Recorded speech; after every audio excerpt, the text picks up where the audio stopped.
The story of Zechariah, our 22nd prophet. Prophet Zechariah, otherwise known as Prophet Zakariyya, was sent to guide Bani Israel, also known as the children of Israel, the descendants of Prophet Yahya, otherwise known as Prophet Jacob. Prophet Zechariah's early life is not mentioned in the Quran. What we do know though is, at the time of Prophet Zechariah, there was a very pious man called Imran. Imran was an imam. He would lead the prayers in congregation. Imran and Zechariah were related by their wives who were sisters. Both Prophet Zechariah and Imran did not have any children. Both of their wives were barren and could not bear children. The wife of Imran was praying one day. She saw a bird looking after its young. The adult bird flew in to feed the young bird. While doing this, the wind blew, and she then saw the adult bird shielding the young bird with its wing. Upon seeing this, she had the urge and desire to have a child in her old age. She prayed to Allah to grant her a child. She made a promise to Allah that if she was to have a child, that she would dedicate her child to the service of Allah completely. Nothing else but the service of Allah. Allah heard this call and accepted it. When the wife of Imran gave birth, she gave birth to a female child. She named her Maryam, otherwise known as Mary, the mother of Prophet Isa, otherwise known as Prophet Jesus. When Maryam's mother was pregnant, she had made a prayer to Allah, seeking a protection for Maryam and Maryam's progeny from the accursed Shaitan. Allah granted this prayer to her. It has been narrated that at the time of birth of Maryam and later her son Prophet Isa, they did not cry at birth as a result of Allah granting this prayer to her, protecting them from Shaitan. Whilst Imran's wife was pregnant, her husband Imran passed away. The people of the time debated as to who should look after Maryam and who should bring her up alongside her mother. So each of the pious people were claiming the right to do so.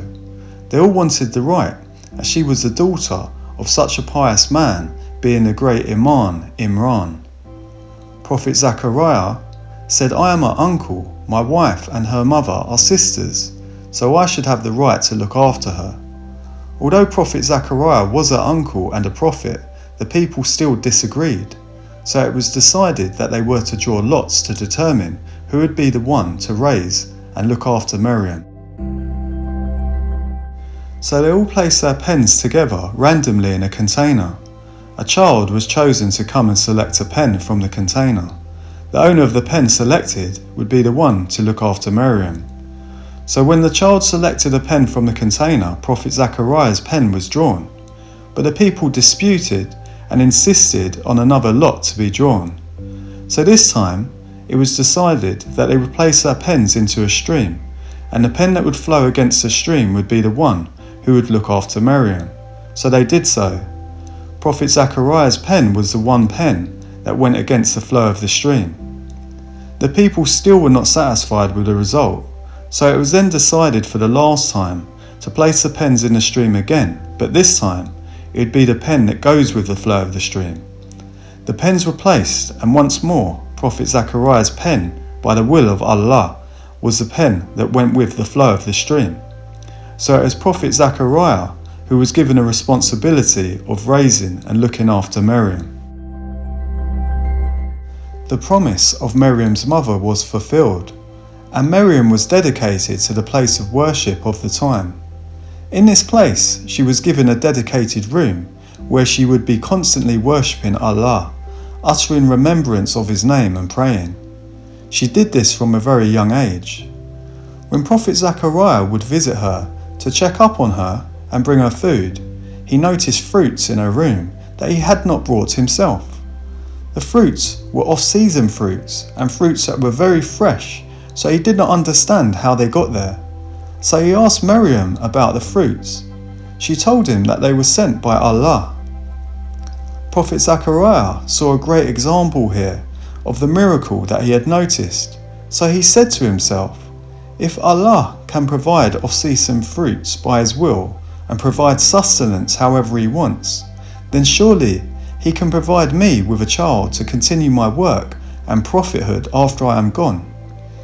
He saw the similitude of the fruits being off-season and he himself being off-season in terms of being too elderly to have a child, along with his wife, who was also elderly. So Prophet Zechariah raised his hands to Allah and cried out to Him, asking Allah for a pious offspring.